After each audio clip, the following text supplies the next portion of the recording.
Estimado hermano y hermana, bienvenido una vez más a un mensaje de la palabra de Dios. Es un placer muy especial poder saludarte de nuevo. Que Dios te bendiga y en esta oportunidad quiero compartirte la segunda parte de esta nueva serie que hemos titulado Tesalonicenses, una excepción a la norma. La iglesia de Tesalónica fue una iglesia ejemplar, se distinguió de todas las otras iglesias en las cuales Pablo ministró. De hecho, en su carta, como lo compartimos en el mensaje anterior, Pablo y sus compañeros Timoteo y Silas elogian y dan gracias a Dios por esta iglesia que decidió sabiamente imitar a Jesucristo, así como estaban imitando a Pablo. Imitando a Pablo, están imitando a Jesucristo. Compartieron el evangelio y el impacto de su ministerio fue tal que invadió todo el mundo conocido. La iglesia de Tesalónica es un ejemplo para todos nosotros. En esta segunda parte quiero que atesores en tu corazón este pensamiento de que tú y yo somos llamados a ser ministros de Jesucristo. Estoy llamado a ser ministro de Jesucristo. O ministra. Porque cuando estamos hablando de ministrar en el contexto de este mensaje, simplemente estamos diciendo que ser ministro de Jesucristo equivale a practicar un ministerio que imita a Jesucristo. ¿Y qué implica este ministerio? Que vamos a predicar las buenas nuevas del Evangelio. La predicación del Evangelio no está limitada en lo absoluto solamente para los predicadores, para los evangelistas, para los pastores. La tarea de compartir las buenas nuevas es para todo seguidor de Jesucristo. Venimos a Jesucristo y al venir a Él se nos perdonan nuestros pecados, obtenemos la vida eterna, pero eso implica también que pasamos a ser parte del ejército de Jesucristo. Vamos a marchar en este ejército de Jesucristo, batallando contra el pecado con la predicación del Evangelio. Todos somos llamados a acatar el llamado de la gran comisión que encontramos en Mateo capítulo 28, versículos 19 al 20 en su primera parte, donde dice así: por tanto, vayan y hagan discípulos de todas las naciones, bautizándolos en el nombre del Padre y del Hijo y del Espíritu Santo, enseñándoles a obedecer todo lo que les he mandado a ustedes. De nuevo, este llamado no es para los 12 apóstoles, no es solamente para los discípulos, es decir, para todos los seguidores de Jesucristo, aparte de los apóstoles. Este llamado es para todos los que hemos entregado nuestras vidas a Jesucristo. Se nos perdonan nuestros pecados, obtenemos la vida eterna, pero ahora tenemos que trabajar. Ahora, en la época moderna, ¿cómo se define un ministerio de éxito? Bueno, hay normas humanas, por así decirlo, bajo las cuales se define un ministerio de éxito. Una de estas normas es a través de los números. ¿Qué tan grande es la iglesia? ¿Cuántas personas asisten a una iglesia en particular? A veces vas conduciendo tu automóvil frente a una iglesia y miras un edificio enorme y luego una línea interminable, una fila interminable de automóviles. Te dices a ti mismo, esa es una iglesia de éxito. Pero no necesariamente, puede serlo, pero no necesariamente. La palabra de Dios define un ministerio de éxito de esta forma. Efesios capítulo 1, versículo 5. Dios nos predestinó para ser adoptados como hijos suyos por medio de Jesucristo, según el buen propósito de su voluntad. En otras palabras, Jesucristo es quien decide quién formará parte de su cuerpo. Jesucristo determina cuál es el ministerio de éxito. ¿Qué es un ministerio de éxito? Jesucristo lo determina. Hay otra norma, es a través de las ocupaciones que tiene una iglesia que tiene muchos ministerios, muchas actividades, es muchas veces considerada un ministerio de éxito, pero no necesariamente. La enseñanza la encontramos en Lucas capítulo 10, versículos 40 al 42. ¿Recuerdas el pasaje? Describe este encuentro que nuestro Señor Jesucristo tiene con Marta y María, las hermanas de Lázaro. Y dice así: Marta, por su parte, se sentía abrumada porque tenía mucho que hacer. Así que se acercó a él, a Jesucristo, y le dijo: Señor, ¿no te importa que mi hermana me haya dejado sirviendo sola? Dile que me ayude. Marta, Marta, le contestó Jesús, estás inquieta y preocupada por muchas cosas, pero solo una es necesaria. María ha escogido la mejor y nadie se la quitará. Se trata de tener una comunicación directa y constante con Jesucristo para aprender de Él. Y lo que Él más desea que aprendas de Él es a compartir las buenas nuevas. ¿Para qué vino Jesucristo a esta tierra? A buscar y a salvar lo que se había perdido. Y nos deja la tarea de que continuemos predicando las buenas nuevas del Evangelio a otras personas. Hay otra norma humana de un ministerio exitoso, la felicidad. Si una iglesia tiene miembros que todo el tiempo están felices dentro de su recinto, en su recinto, es considerada muchas veces un ministerio de éxito. De hecho, hay iglesias donde las personas se congregan, aunque no lo creas, para tener un momento de felicidad en el cual todos, cuando reciben la señal, principian a carcajearse. Sí, a carcajearse. Y muchos corren alocados dentro del recinto porque están alegres, expresando que están alegres. Es decir, la principal actividad es darle rienda suelta a las emociones. Pero en realidad, ese no es un ministerio de éxito. De hecho, cuando vemos a Jesucristo en su ministerio terrenal, lo vemos que en un momento dado Jesús lloró. Y tú dirías, ¿cómo es posible que Jesucristo, siendo el Dios de la felicidad, haya llorado? Él sabía que iba a salvar a los pecadores y sin embargo lo encontramos gimiendo cuando ve a Jerusalén desde una montaña y ora por ellos, diciendo que cuántas veces quiso acoger a su pueblo bajo sus alas como una gallina acoge a sus polluelos. Y luego lo encontramos llorando cuando se entera de la muerte de Lázaro. ¿Por qué? Porque no necesariamente un ministerio de éxito es aquel en el cual hay una felicidad constante. Tampoco un ministerio de éxito es como lo definen las normas humanas. Salirme con la mía. Es decir, si me complacen en todo, entonces es el ministerio de éxito.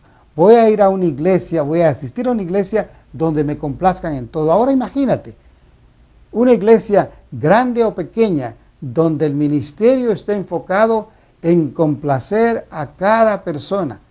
Sin embargo, hay iglesias así, tratan de complacer a todas las personas y cuando las personas no se sienten complacidas, van en busca de otro ministerio, andan buscando ser complacidas. Sin embargo, el ministerio verdadero de Jesucristo es un ministerio en el cual se acata la enseñanza, las órdenes de Jesucristo. Se trata de honrar a Jesucristo acatando sus mandamientos, su ordenanza de predicar el Evangelio. Ahora, Jesucristo tiene una forma muy clara de definir un ministerio de éxito. Cuando Él estuvo aquí en la tierra, tuvo oportunidad de encontrarse frente a las personas que estaban encargadas del ministerio de aquella época, los líderes religiosos. Ellos eran los encargados de desarrollar un ministerio exitoso. Y sin embargo, Jesucristo los enfrenta de esta forma, con Mateo capítulo 23, versículo 33 al 36. Y mira cómo los trata. Serpientes, camada de víboras, ¿cómo escaparán ustedes de la condenación del infierno? Por eso, les dice Jesucristo, yo les voy a enviar profetas, sabios y maestros. A algunos de ellos ustedes los matarán y crucificarán. A otros los azotarán en sus sinagogas y los perseguirán de pueblo en pueblo.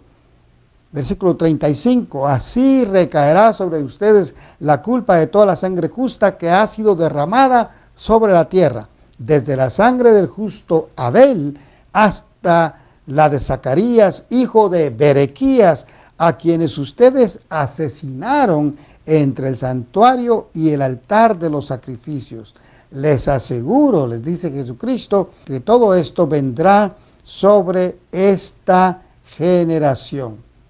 La norma de Jesucristo para un ministerio de éxito es esta: fidelidad a la palabra, incluso hasta la muerte. Recuerda que tú has sido llamado a ministrar.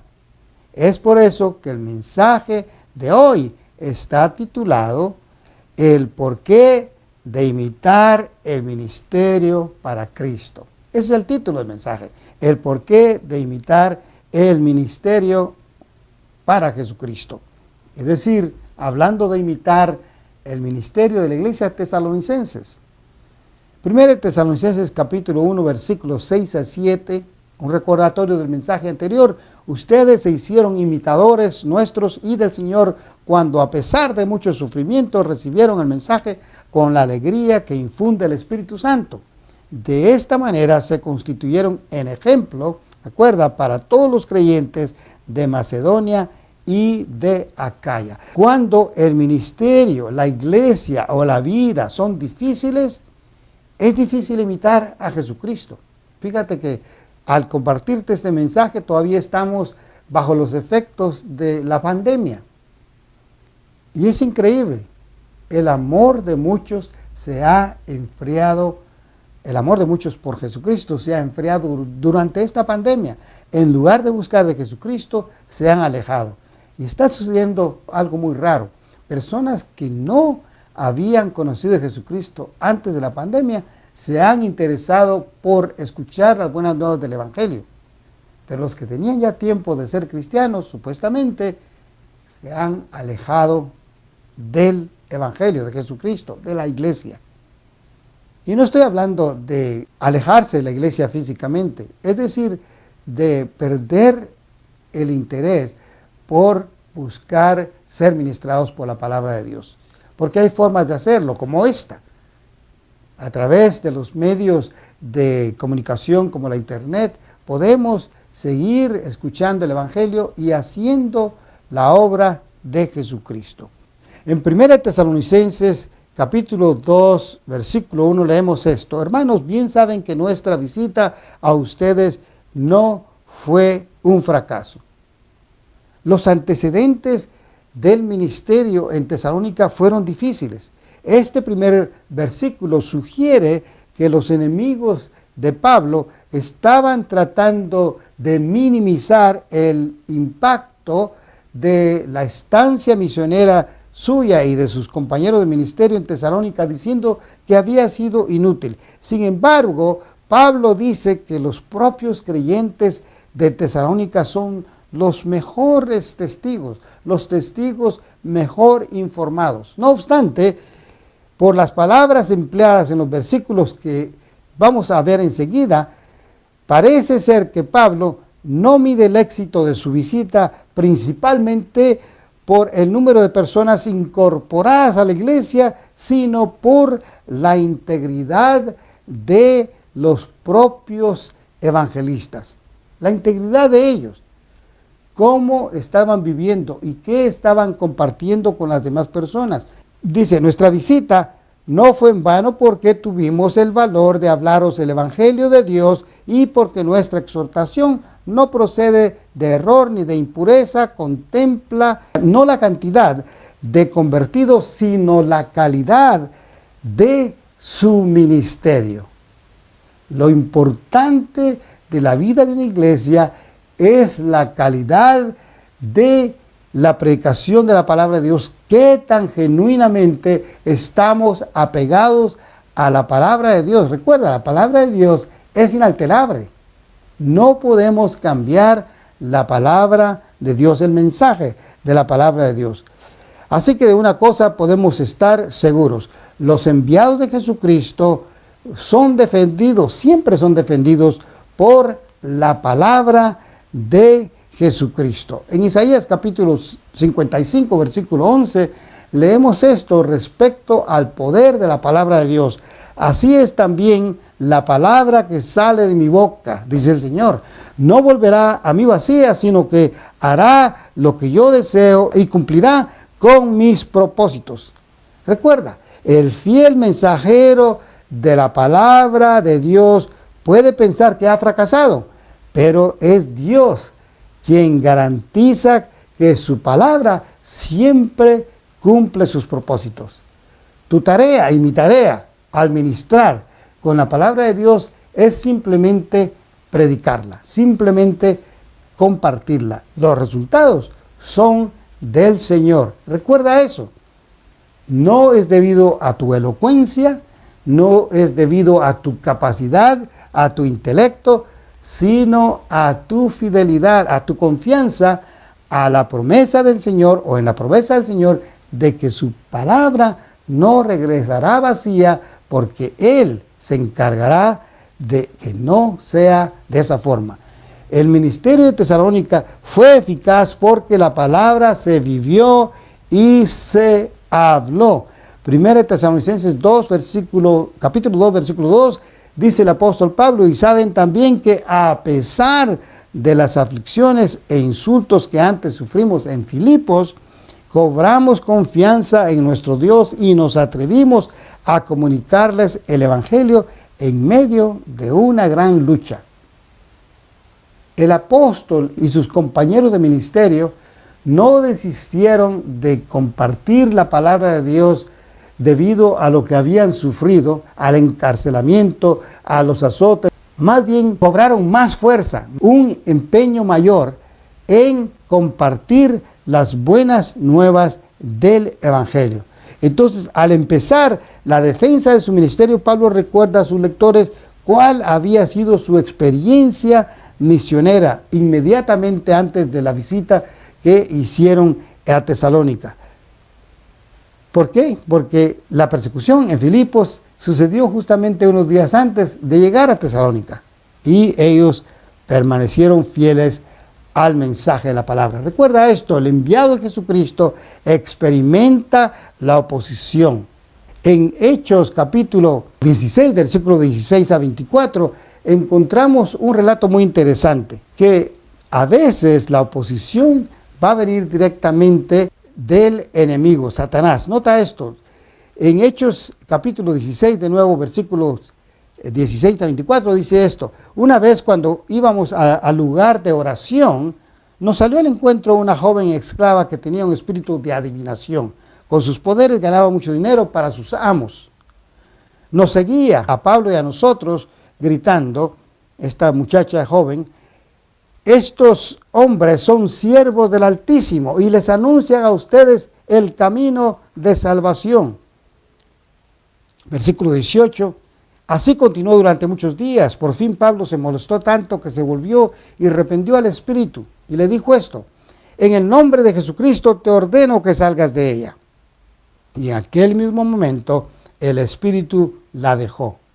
Cuando los amos de la joven se dieron cuenta de que se les había esfumado la esperanza de ganar dinero, echaron mano a Pablo y a Silas y los arrastraron a la plaza ante las autoridades. Versículo 20, los presentaron ante los magistrados y dijeron: estos hombres son judíos y están alborotando la ciudad, nuestra ciudad. Versículo 21, enseñando costumbres que a los romanos se nos prohíbe practicar. Entonces la multitud se amotinó contra Pablo y Silas y los magistrados mandaron que les arrancaran la ropa y los azotaran. Versículo 23, después de darles muchos golpes, los echaron en la cárcel y ordenaron al carcelero en Filipos que los custodiara con mayor seguridad. Al recibir tal orden, el carcelero, los metió en el calabozo interior y les sujetó los pies en el cepo. ¿Qué manera de enfrentar la oposición al evangelio, a la comunicación de las buenas nuevas. Y sin embargo, Pablo y sus compañeros permanecieron fieles. Cuando encuentres oposición satánica, no te des por vencido. Persiste en cumplir la tarea de predicar el evangelio. Otros síntomas de oposición los encontramos en los chismes y las calumnias. En Números capítulo 14, versículos 1 al 3, encontramos este relato que describe al pueblo de Israel murmurando contra el líder que Dios había escogido para darles la libertad, Moisés. Capítulo 14 de Números, versículo 1 al 3, dice esto: aquella noche toda la comunidad israelita se puso a gritar y a llorar. En sus murmuraciones contra Moisés y Aarón, la comunidad decía: ¿cómo quisiéramos haber muerto en Egipto? Más nos valdría morir en este desierto. Versículo 3, ¿para qué nos ha traído el Señor a esta tierra? ¿Para morir atravesados por la espada y que nuestras esposas y nuestros niños se conviertan en botín de guerra? ¿No sería mejor que volviéramos a Egipto? Imagínate, Dios los liberó de Egipto y en un momento dado murmuran contra los líderes que Dios había escogido para liberarlos. Entonces, muchas veces vamos a experimentar y vas a experimentar oposición de este tipo que hemos descrito ya. De tal manera que experimentarás oposición en forma de chismes y ¿de qué? De calumnias. Algo más. También encontrarás que hay oposición que se manifiesta en forma de orgullo. Capítulo 14 de Números, versículo 4, leemos esto: y ellos se dijeron uno al otro: escojamos un líder y regresemos a Egipto. El orgullo. Estas personas no entendieron que Dios los había rescatado a través de un líder y que ellos deberían de permanecer fieles a Dios, sometiéndose al liderazgo de Moisés. Hay otra forma de oposición que es la persecución. Lucas capítulo 23, versículo 33, cuando llegaron al lugar llamado la Calavera, lo crucificaron allí junto con los criminales, uno a su derecha y otro a su izquierda. Imagínate, Jesucristo mismo tuvo tal oposición, enfrentó tal oposición que fue llevado a la crucifixión. Y sin embargo, a pesar de saber que iba a ser crucificado, Jesucristo no desistió de cumplir, de acatar el mandato de Dios Padre. Porque de tal manera amó Dios al mundo que ha dado a su Hijo unigénito para que todo aquel que en él crea no se pierda, mas tenga vida eterna.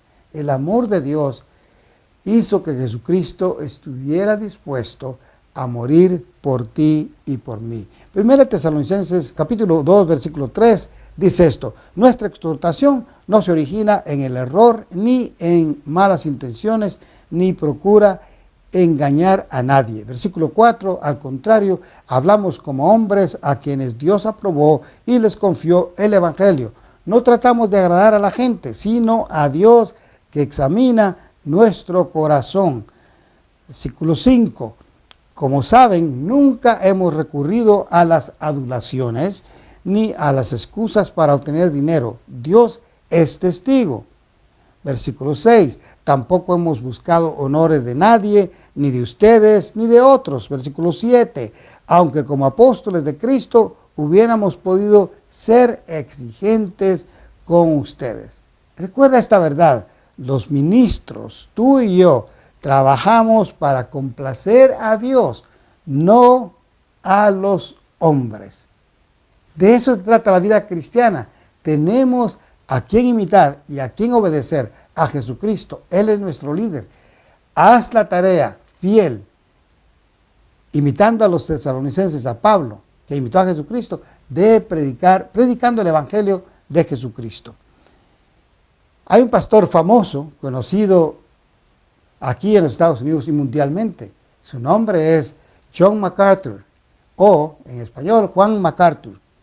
Y él dice esto: los enemigos de la verdad a menudo tratan de destruir a los ministros del Evangelio con la persecución. Cuando eso no funciona, tratan de socavar la confianza de la gente en el mensaje del líder espiritual o en su integridad espiritual. La verdad es esta, que el ministerio, el mensaje y el carácter de Jesucristo encontraron oposición, y de seguro tú vas a encontrar oposición al tratar de imitarle a Él.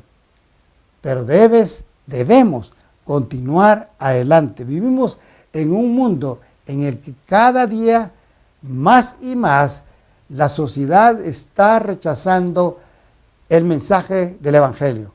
¿Debemos de desistir en predicarlo? No, no en lo absoluto. Tenemos, al contrario, que redoblar nuestros esfuerzos de acatar el mandato de Jesucristo, el mandato de la Gran Comisión. El éxito de Dios es una locura para el criterio humano y siempre resulta en oposición. Recuerda, nos van a tildar de locos, se van a oponer a nuestro mensaje, pero debemos permanecer fieles a la ordenanza de Jesucristo. Primera de Corintios capítulo 2, versículo 14. El que no tiene el Espíritu no acepta lo que procede del Espíritu de Dios, pues para él es locura. No puede entenderlo, porque hay que discernirlo espiritualmente. Entonces, no trates de enseñarle la palabra a aquellas personas que no se han entregado a Jesucristo. Tienes que predicarles el Evangelio para que ellos se entreguen a Jesucristo, y luego entonces puedes enseñarle a la persona, discipularla, para que crezca más, para que se desarrolle espiritualmente en el conocimiento de la palabra de Dios. Volviendo a Tesalonicenses, 1 Tesalonicenses capítulo 2, versículo 7, leemos esto: aunque como apóstoles de Cristo hubiéramos podido ser exigentes con ustedes, los tratamos con delicadeza, como una madre que amamanta y cuida a sus hijos. Este versículo lo vamos también a utilizar en el próximo mensaje de esta serie, pero hoy por hoy simplemente lo estamos compartiendo en el contexto del tema de este día, de esta oportunidad. 1 Tesalonicenses capítulo 2, versículo 8, así nosotros, por el cariño que les tenemos, nos deleitamos en compartir con ustedes no solo el Evangelio de Dios, sino también nuestra vida. Tanto llegamos a quererlos.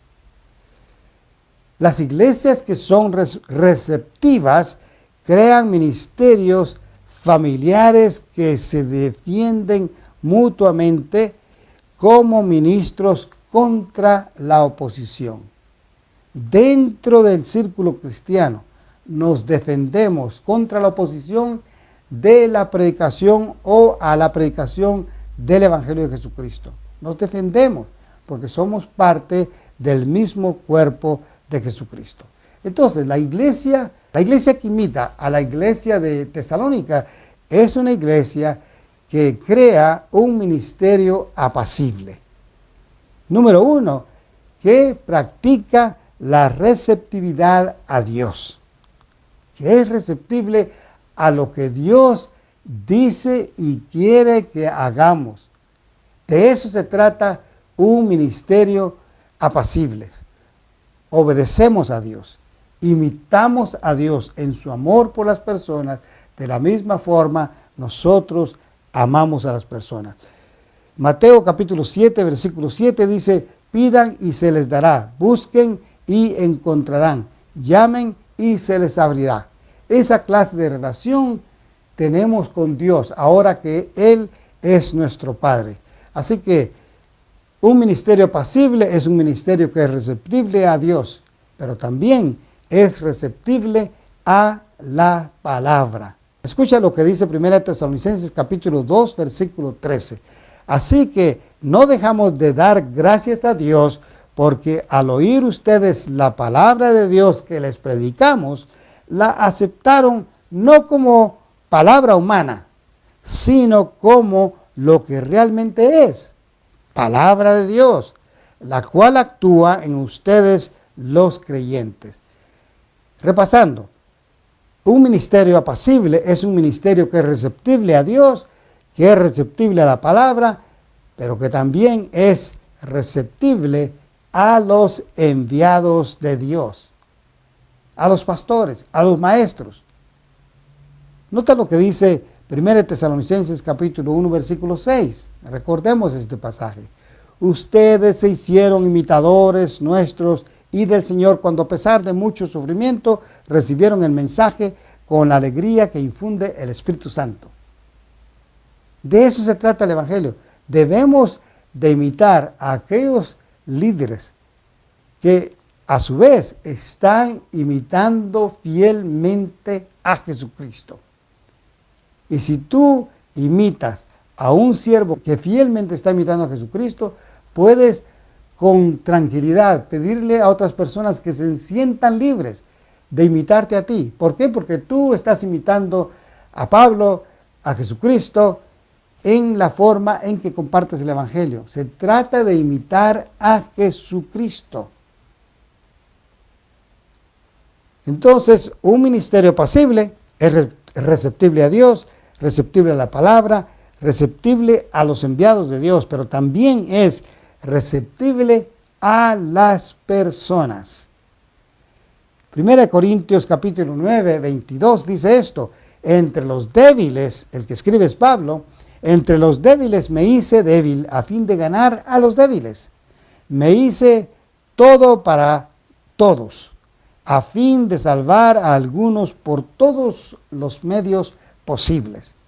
Pablo había desarrollado una capacidad espiritual que posiblemente estaba a un nivel superior al de otras personas. Y sin embargo, Pablo no trataba de poner una división entre él y aquellas personas que eran débiles. Al contrario, se hacía débil, condescendía con ellos genuinamente para predicarles el Evangelio, para desarrollarlos en su crecimiento en la palabra de Dios. Un ministerio que es apacible es receptible a las personas. No hace diferencia entre las personas. El más humilde, así como el más capacitado, todos son tratados con el mismo respeto con el cual Dios te trató a ti y a mí. Dios nos trata con respeto, nos ama, nos ayuda a crecer, nos enseña, pero nos ve como personas especiales. Individualmente somos personas especiales para Él. Y lo mismo debemos de practicar nosotros con los demás, con nuestro semejante. 1 Corintios capítulo 9, versículo 22, entre los débiles me hice débil entonces, a fin de ganar a los débiles, me hice todo para todos, a fin de salvar a algunos por todos los medios posibles. Recuerda ese pasaje. Y por último, un ministerio apacible es un ministerio que es receptible al cambio cultural. Es receptible al cambio cultural. 1 Corintios capítulo 9, versículos 20 al 21.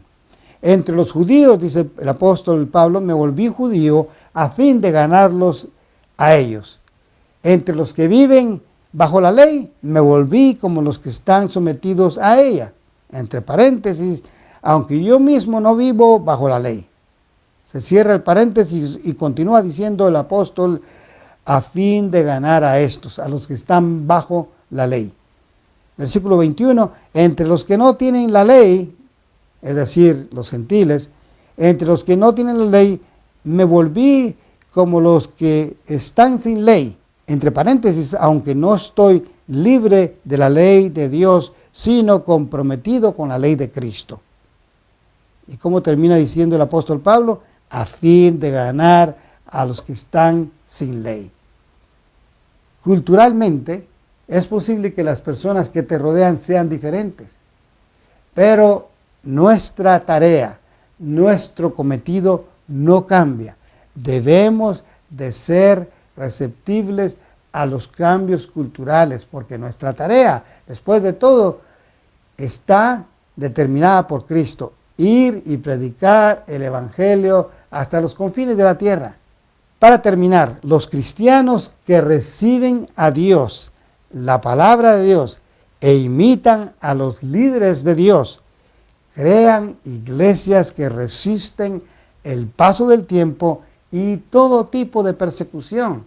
La iglesia triunfante, espiritualmente hablando, es aquella iglesia que recibe a Dios, la palabra de Dios, y que imita a aquellos líderes que a su vez están imitando a Jesucristo. Con esto termino mi mensaje, recordándote que tenemos una tercera parte en esta serie de mensajes. Y si no conoces a Jesucristo, te invito a que medites seriamente en tu vida. Dios te ama. Tienes que verte como pecador, según lo determina la palabra de Dios, y acercarte a Jesucristo, porque Él es el único que puede salvarte, darte la vida eterna, y al hacerlo te conviertes en seguidor o seguidora de Él.